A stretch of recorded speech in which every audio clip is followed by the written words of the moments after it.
Hey, welcome back to Wotring's World Travel. This vacation we took was to Anguilla. We went over the Christmas week.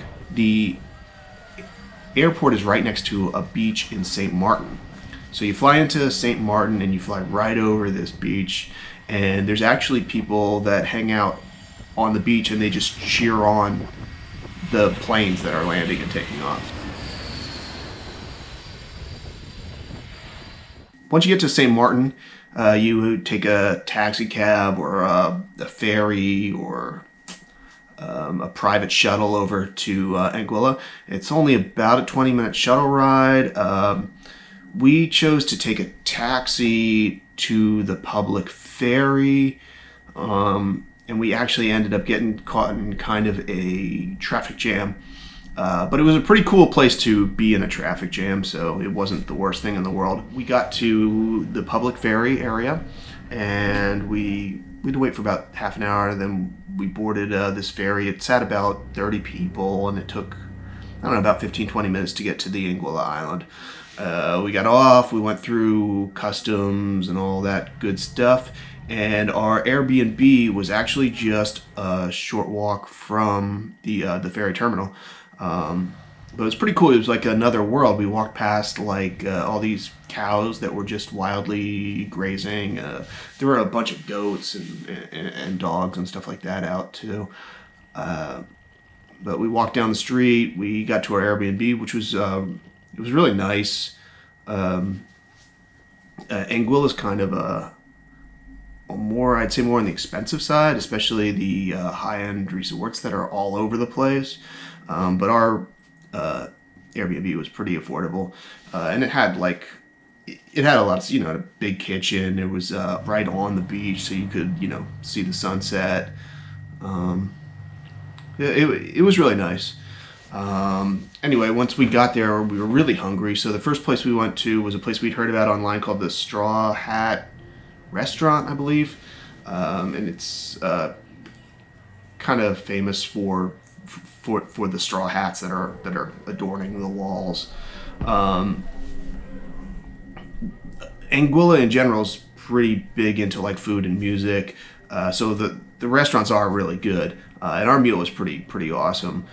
We couldn't really see at the time, but we were actually eating right on the beach as well, so it was pretty nice. There's also a guy there serenading us. So. Sitting on my doorstep, singing sweet songs, melodies pure and true. This is my music to you. The next morning, we woke up to the sound of roosters crowing outside of our bedroom window. It was a beautiful day, so we decided to get ready and see some of the more prominent features on the island. We took a short hike to see the Anguilla Arch, which was a really impressive formation. That is pretty much the first thing that comes up when you Google Anguilla. Then we went to the Ballyham Bay, and that was like a mile or so hike down a dirt road. It might have been a drivable, we really couldn't tell. We were completely alone in Ballyham Bay, and it was relaxing to listen to the waves crashing up against the rocks.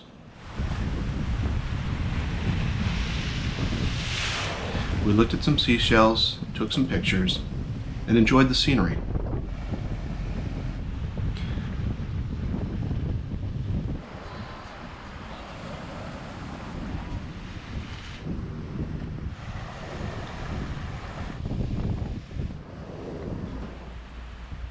Next, we decided to drive, and we wanted to see some of the art galleries, which is also kind of famous in the towns in Anguilla.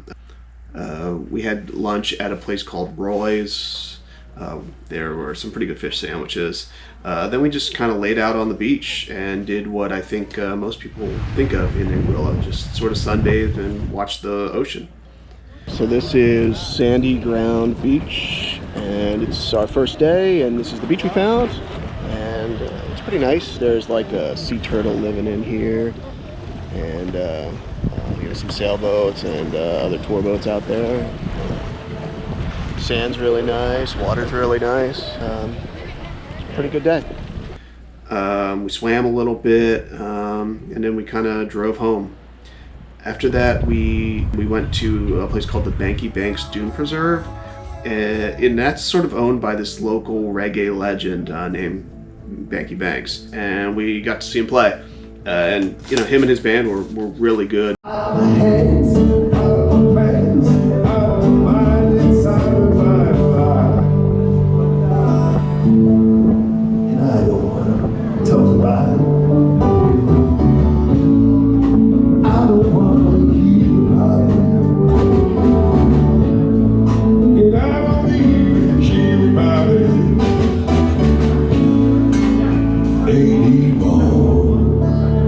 And at one point, he actually came over and said hi to him. We had a drink and hung out a little bit.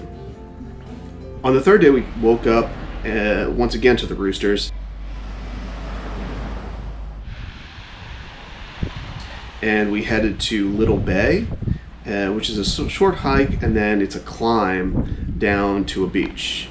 It took us a little bit to figure it out, and we had to YouTube some other people that had done it, but once we found out where we were, it was really cool. But anyway, Little Bay is most well known because that's where LeBron jumped off, probably somewhere around 2020. We spent about an hour kind of relaxing in Little Bay.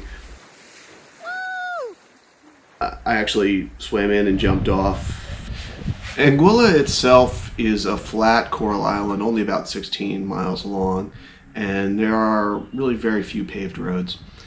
Cars drive on the left-hand side of the road. Oddly enough, the steering wheel on our car was on the left, so that was a little weird. There are great views of rocky cliffs and turquoise water pretty much everywhere. And there's dozens of beaches.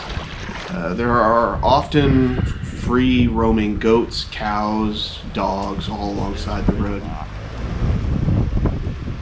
We stopped at Bedney's Well, which is one of several wells dug in the 1800s on the island. It was towards the western end of the island, which is more the touristy portion of the island, and it has most of the common landmarks that people know.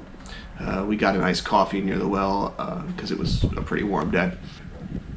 On Christmas Eve day, we made reservations for Sand Island. The journey starts with a 15-minute boat ride to the island. So while Anguilla is fairly secluded, Sandy Island is even more so. The island itself is smaller than a city block and completely flat. And I guess, well, sandy. Once you get to the island, there's a bar, some reggae music, and a pretty amazing restaurant. And of course, peace and quiet that I think people are craving for their relaxation. There was beautiful sun and a really nice breeze. We spent most of the day relaxing on the beach, walking around, taking pictures, and we partook in a few pina coladas. Then we got this pretty amazing dinner of snapper and lobster. In the end, it was difficult to say goodbye, but eventually we caught the boat back to the mainland. Many of Anguilla's homes decorated for Christmas, and one of the main streets even sort of put on a public display. So we drove around and looked at some of those lights. Christmas Day, which was our last full day in Anguilla, we went to Crocus Bay Beach, and that's on the eastern edge of the island. We were literally alone on the beach, except for, you know, some birds and turtles and stuff, fish. We listened to the sound of the waves, and we watched the boats that were moored in the water. We walked along the soft sand, and we kind of sat beneath these coconut and palm trees. The solitude was really relaxing, and it was exactly what we were hoping for from our few days in Anguilla. Well, like all vacations, this one ended, and we caught a ferry back to St. Martin, and we caught a flight home. But those Anguilla memories, they will indeed last forever.